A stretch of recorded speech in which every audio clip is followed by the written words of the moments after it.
succursale et gestion des ventes. C'est bon. Donc dans succursale, vous pouvez voir créer une succursale, pouvoir créer, n'est-ce pas, une succursale. Donc ici, on voit qu'on n'a qu'une succursale, on va passer à la création. Je vais mettre succursale test. Ok, 01.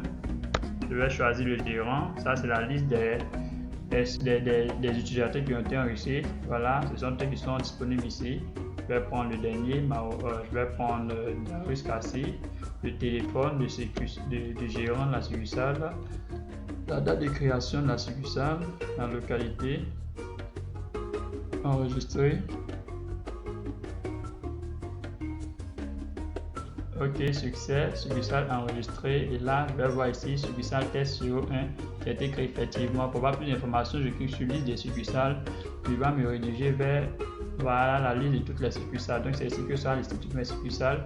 Quand je clique sur cet œil là, je vais pouvoir voir le stock de la succursale.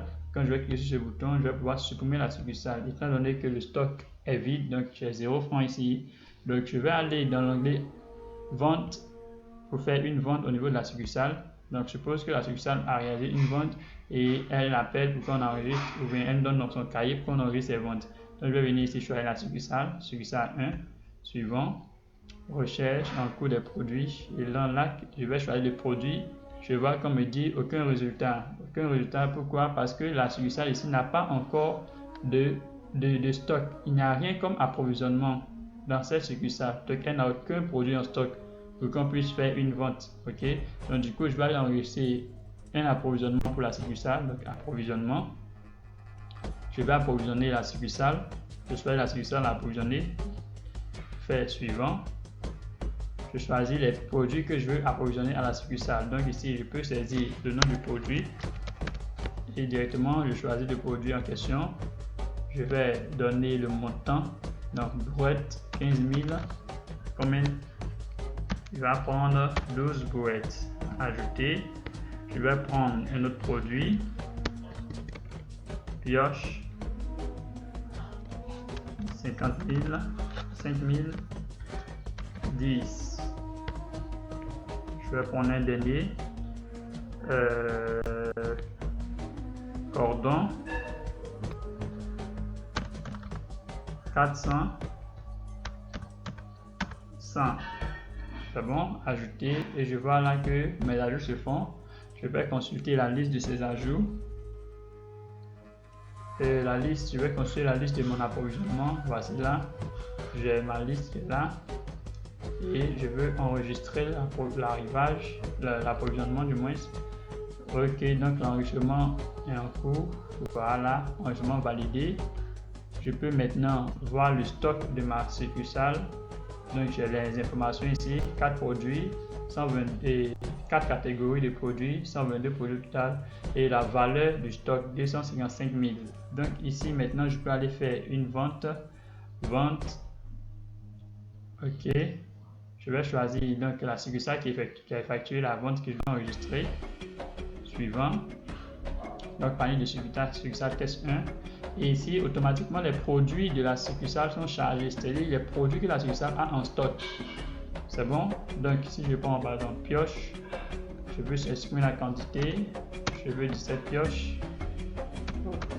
au prix de 1500 à l'unité, ajouter.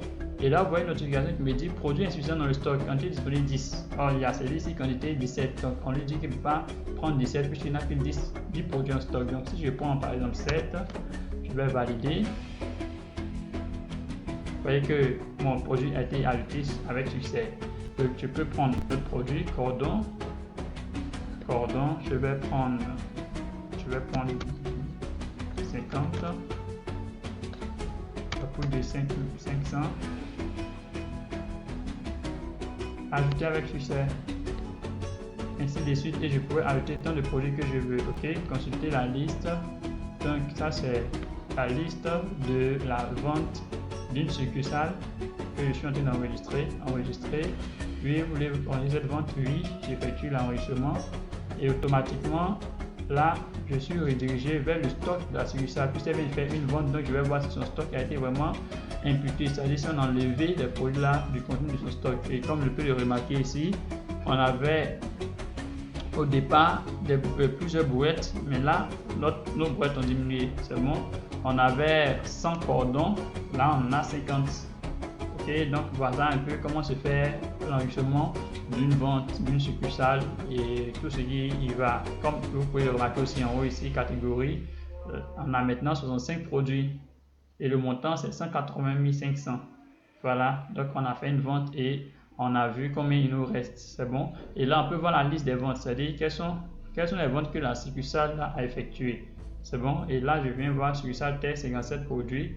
Je clique sur l'œil là, il va me permettre de voir les ventes, l'ensemble des ventes l'ensemble des produits qui constituent la vente de cette succursale. Ok, voilà, et donc là j'ai pioche 7 1500, cordon 50, 25 000. Donc voici un peu tout ce qui est en rapport avec la vente d'une succursale. Donc toutes les ventes que la sera effectuée sera disponible ici et le montant de la vente ainsi que le nombre d'articles qu'elle a vendu. Donc vous de votre côté vous avez votre rapport tout fait. Donc voici un peu comment marche les deux onglets là. Voilà, et dans la prochaine vidéo je vais faire versement et gestion d'utilisateur.